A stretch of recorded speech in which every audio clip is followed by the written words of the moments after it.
Have you ever looked at your bank account and wondered where all the money went? You're not alone. It's a question that plagues many of us, often leaving us scratching our heads and staring at a puzzling bank statement. But what if I told you that the answer might lie in the simple mistakes we make while budgeting? Yes, you heard it right. Those little slips and oversights could be the sneaky culprits behind your vanishing funds. Today we're going to explore 7 common budgeting fails that have the potential to wreak havoc on your financial health. From ignoring small expenses to using credit cards unwisely, we'll delve into each of these pitfalls, shedding light on how they can stealthily drain your wallet. So buckle up, because this is going to be an enlightening ride through the labyrinth of budgeting mistakes. Welcome to Don't Do This Guide, where we unravel the do's and don'ts of life. First up on the list of budgeting fails, ignoring small expenses. The small stuff, the little things, the minor details. They seem so innocent, don't they? A cup of coffee here, a magazine there, a fast food meal on the go. They might not seem like much at the moment, but let me tell you, they can add up and fast.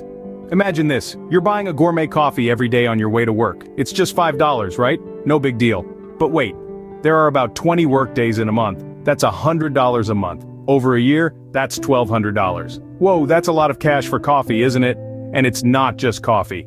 Think about other small expenses that sneak their way into your daily life.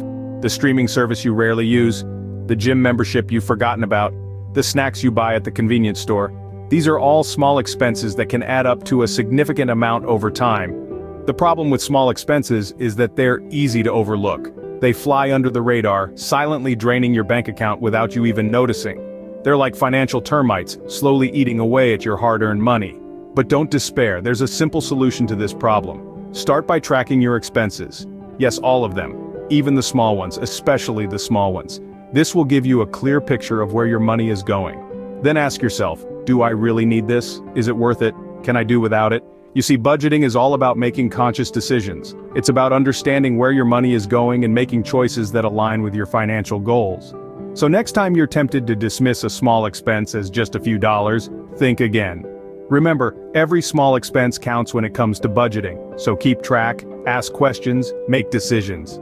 It's your money after all. Make it work for you, not against you. The second budgeting fail is not tracking expenses. Now, this might sound like a tedious task, but it's actually a cornerstone of effective budgeting. It's like trying to lose weight without knowing what you're eating. You wouldn't do that, would you? So why is tracking expenses so critical? Simply put, it gives you a clear picture of where your money is going. It's like a financial map, guiding you to understand your spending habits. Imagine you're sailing in the open sea. Without a map or a compass, you're likely to get lost, right? Similarly, without tracking your expenses, you're sailing blind in the sea of personal finance. You might end up spending on things you don't need, or worse, running out of money when you need it the most. Now, you might be thinking, but I remember what I spend on. Well, it's not just about remembering. It's about understanding patterns, identifying unnecessary expenses, and making informed decisions about your money. So how can you track your expenses effectively? Well, it doesn't have to be complicated. You can start by keeping all your receipts or jotting down your expenses in a notebook. If you're more tech-savvy, there are plenty of budgeting apps out there that can help you keep track of your spending. Remember, it's not just about tracking the big stuff like rent or car payments. The little things add up too.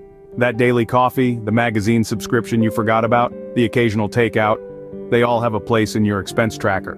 And don't forget about the less frequent expenses, things like annual insurance premiums, quarterly tax payments, or that gym membership you only use once a year. They might not be regular, but they're still part of your financial picture. When you start tracking your expenses, you might be surprised at what you find. Maybe you're spending more on takeout than you thought, or perhaps you're paying for a subscription you no longer use. Whatever it is, knowledge is power, and with that power, you can make changes and start to take control of your finances. Tracking your expenses is key to understanding your spending habits. It's a simple step, but it can make a world of difference. So, start today, start now. Your wallet will thank you. Our third budgeting fail is failing to set realistic goals. Now, let's pause for a moment and think about that. We've all been there, right? Dreaming about that luxury car, that dream vacation, or maybe that posh penthouse downtown. It's perfectly normal to have ambitions, but when it comes to budgeting, this is where we need to ground ourselves and set realistic financial goals. Why, you ask? Well, setting unrealistic goals can lead to disappointment and frustration. Imagine setting a goal to save 50% of your income when your expenses barely allow for a 10% savings rate. Each time you fall short, you're likely to feel disheartened and may even give up on budgeting altogether. That's a fast track to financial chaos. On the other hand, setting realistic goals gives you a clear roadmap to follow. It's about taking small, steady steps towards your financial dreams. Start with saving a small percentage of your income, say 5%. Once you're comfortable with that, gradually increase your savings goal. This approach is much more manageable and less stressful. Remember, budgeting is not about deprivation, it's about making informed decisions that allow you to enjoy your present while preparing for your future. If your goal is to buy a house, you might need to cut back on dining out or shopping sprees. But if those experiences bring you joy, don't cut them out entirely. Find a balance that works for you. Setting realistic goals also means being flexible. Life is unpredictable, and your budget should be able to accommodate unforeseen expenses. If you set a goal to save a certain amount but then your car breaks down, don't beat yourself up. Adjust your goal, fix your car, and carry on. In the end, remember this: budgeting is a journey, not a destination. It's about learning and adapting as you go. So set your goals but keep them realistic and flexible. And most importantly, be patient with yourself. Setting realistic goals is the first step towards financial success. The fourth budgeting fail we're discussing today is not having an emergency fund. Now, let's pause for a moment and think about the what-ifs. What if your car breaks down? What if your roof starts leaking? What if you lose your job? These are all unexpected events that life can throw at you, and they all come with a price tag. This is where the importance of an emergency fund comes in. An emergency fund is essentially a financial safety net. It's money that you set aside specifically to cover unforeseen expenses. It's your armor against financial shocks. If you don't have one, you're leaving yourself vulnerable to debt, stress, and financial instability. Let's put it this way: imagine walking a tightrope. The higher you go without a safety net, the more dangerous it becomes. The same principle applies to financial management. The longer you go without an emergency fund, the more you risk financial disaster. But here's the good news. Starting an emergency fund isn't as daunting as it may seem. You can start small and gradually build it up. It's recommended to aim for 3 to 6 months worth of living expenses. This might sound like a lot, but remember, Rome wasn't built in a day. Every little bit you set aside brings you closer to your goal. The key is consistency. Make it a habit to set aside a portion of your income each month. And remember, this money is for emergencies only, not for that shiny new gadget you've been eyeing or that vacation you've been dreaming of. It's there to provide you with peace of mind and financial stability when life throws a curveball your way. So, if you're guilty of this budgeting fail, it's time to take action. Start your emergency fund today. You'll thank yourself when the unexpected happens, and you're prepared to handle it. An emergency fund is not an option, it's a necessity. Moving on to the fifth budgeting fail, impulse buying. This is a tricky one, folks. We've all been there, walking down the aisle seeing that glittering item that's not on our shopping list, but somehow it just calls to us. We tell ourselves it's a small splurge, a treat, but these small treats can add up and leave a big hole in our budget. Let's get into the nitty-gritty of impulse buying. You see, it's not always about those big-ticket items. Sometimes it's the small, seemingly insignificant purchases that can derail your budget. A coffee here, a magazine there, a cute little trinket that you just had to have. These purchases may seem trivial, but when added up, they can cause significant damage to your budget. So, how can we curb this habit? Well, it's all about discipline and self-awareness. Before making a purchase, take a moment to think. Do you really need this item? Is it something that will add value to your life in the long run? Or is it just a momentary desire? A good rule of thumb is the 30-day rule. If you see something you like, don't buy it right away. Instead, wait for 30 days. If after that time you still want it and it fits into your budget, then go for it. This gives you time to reflect upon the necessity of the purchase and prevents impulsive decisions. Another tip is to always have a shopping list. This helps you stay focused on what you need rather than getting swayed by shiny distractions. And remember, it's okay to treat yourself once in a while. The key is to do it in a way that doesn't sabotage your budget. Impulse buying can be a budget killer. Beware. The sixth budgeting fail is using credit cards unwisely.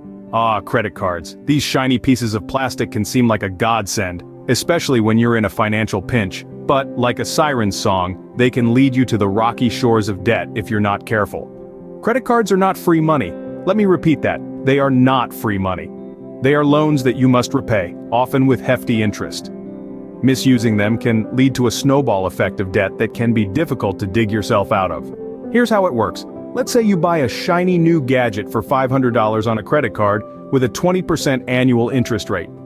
If you only make the minimum payment each month, it could take you more than 5 years to pay off that purchase. And you would end up paying over $200 in interest alone. That's nearly half the cost of the gadget itself. So how do you avoid this budgeting fail? First, always pay off your credit card balance in full each month. This helps you avoid those pesky interest charges. Second, only use your credit card for purchases you can afford to pay off when the bill comes due. This means avoiding impulse purchases or using your credit card to live beyond your means. And finally, be wary of credit card rewards. While they can be a great way to earn cash back or travel points, they're not worth it if you're carrying a balance and paying interest. Remember, credit card companies are businesses, and they're in it to make money. They're not giving you rewards out of the goodness of their hearts. In conclusion, use credit cards wisely. They can be a useful tool for building credit and earning rewards, but only if used responsibly. Remember, credit cards can be a blessing or a curse, depending on how you use them. And finally, the 7th budgeting fail, not reviewing your budget regularly. You've made a budget. Great.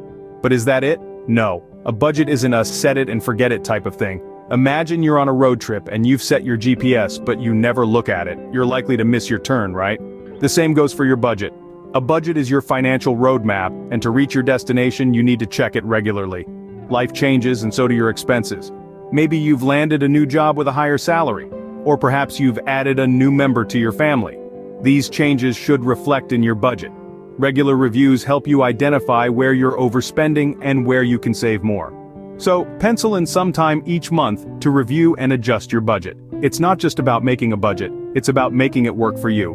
Remember, a budget is a living document. Review it regularly to ensure it's working for you. So there you have it, 7 budgeting fails you should steer clear of. A quick recap: don't let those small expenses slip by unnoticed. Keep track of every dollar you spend. Set realistic financial goals and stick to them. Always have an emergency fund at the ready. Resist the allure of impulse buying. Use credit cards wisely and with discretion. And don't forget to review your budget regularly. These are not just mistakes, they are traps that can keep you from achieving financial freedom. But now that you're aware, you can avoid these pitfalls. So let's make our wallets happy, shall we? Start today, start now. Because it's never too late to take control of your finances and steer clear of these common budgeting fails. If you love these tips, don't forget to like, share, and subscribe for more Don't Do This guides. Until next time, keep those budgets smart and your savings smarter.